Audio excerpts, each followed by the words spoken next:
Una delle maggiori imprese sportive italiane non solo per il risultato ma anche per il contesto in cui avvenne il Cile degli anni 70 governato da un regime spietato. Lo sport che si mischia alla politica, al tema dei diritti umani e che rimanda strettamente all'attualità. La conquista della Coppa Davis nel 1976, protagonista indiscusso l'ormai trevigiano Adriano Panatta che al Teatro Comunale Mario del Monaco per l'anticipazione del docufilm che racconta quell'evento firmato dal produttore e regista Domenico Procacci ricorda le tensioni di quegli anni.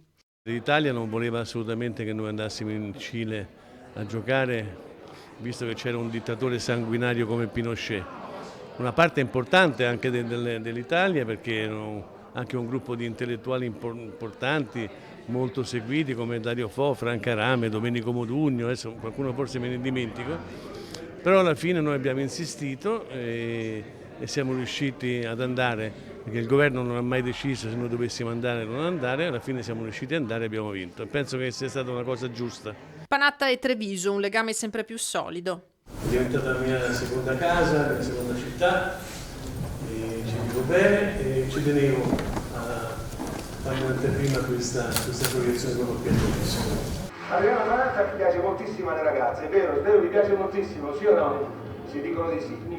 No, non ho detto niente, penso di interpretare, non ho detto di sì. Ho detto noi facevamo la professione di tennisti professionisti, noi giocavamo a tennis, ci piaceva anche giocare a tennis, eravamo molto privilegiati. Sportivi e personaggi pubblici, oggi come allora, figure che non vanno tirate in mezzo o strumentalizzate neppure con una guerra in corso. Panatta ribadisce la sua ferma contrarietà all'esclusione degli atleti russi dalle competizioni internazionali.